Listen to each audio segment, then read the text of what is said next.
Good morning. Welcome to Time in His Word. We've all seen entertainers or sports figures or somebody has a platform like that. When they win an award, I can especially remember a comedian years ago, the first thing that she said was God didn't have anything with her winning this award.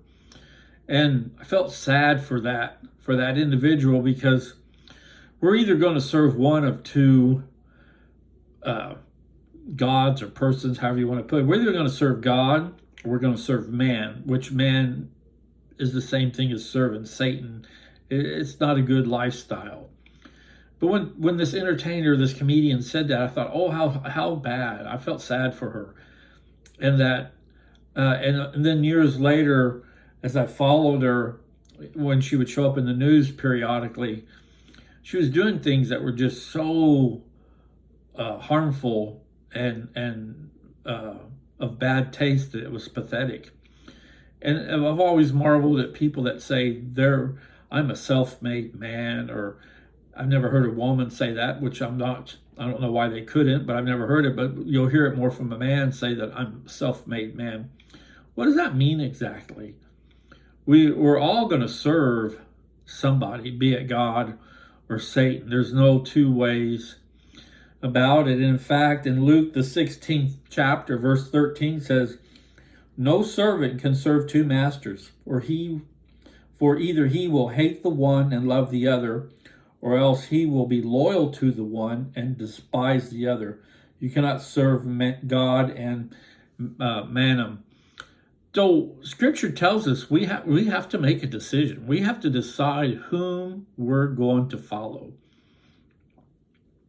And like I said, we've all seen the people, the individuals who choose not to follow Christ and think that they can do things on their own, and their lives are pretty destructive, and they tend to get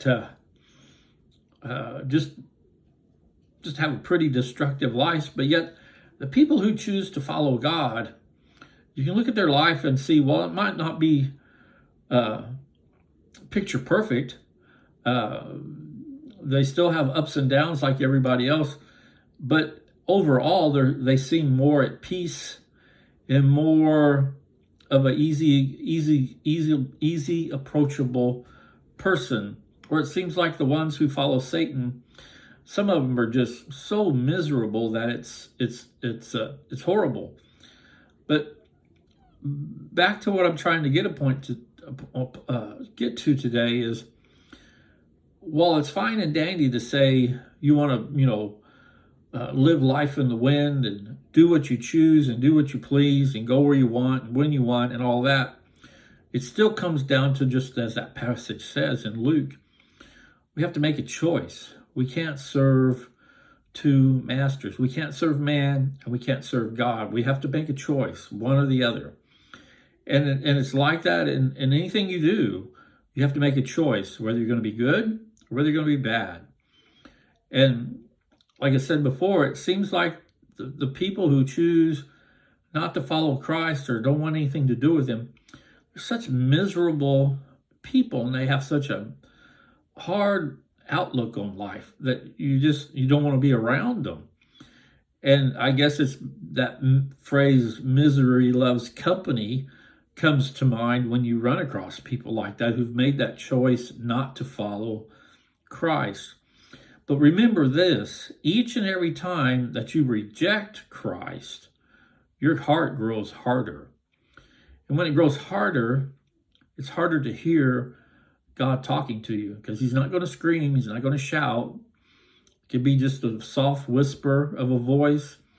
It could be from somebody you encounter that says something that their message is really good, but because your heart is so hard, you don't hear it. Pharaoh comes to mind when I talk about a hardened heart, and that when Moses was asking him to let the Israelites leave, he would say yes, and then he would change his mind. And Scripture says that each and every time he changed his mind, his heart got harder and harder to hear the voice of the Lord. So just think about that. If you're one of these individuals that's decided you're going to do life your way and on your rules and by your terms, Are you really enjoying life when you look at it hard? I mean, or while you think you are, but deep down inside, there's a void that can't be filled with the life and the pursuits you're after. Um, the life of Christ, the life of a Christian, is not easy. Uh, we deal with people making fun of us or whatever because we choose to follow God and be a servant of His, and we choose to tell people about Him, and they can reject us. They can reject the message we have, and that's their choice because God gives us choice. Just like Luke 16:13 says, you can't serve two masters. We're given a choice. And we need to make good of this choice.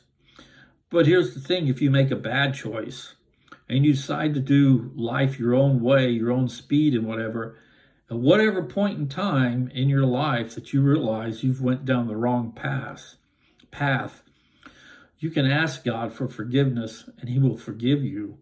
And you can turn around and you can follow Him and start your life all over again from that point, working to rebuild it to where you enjoy life and people enjoy being around you.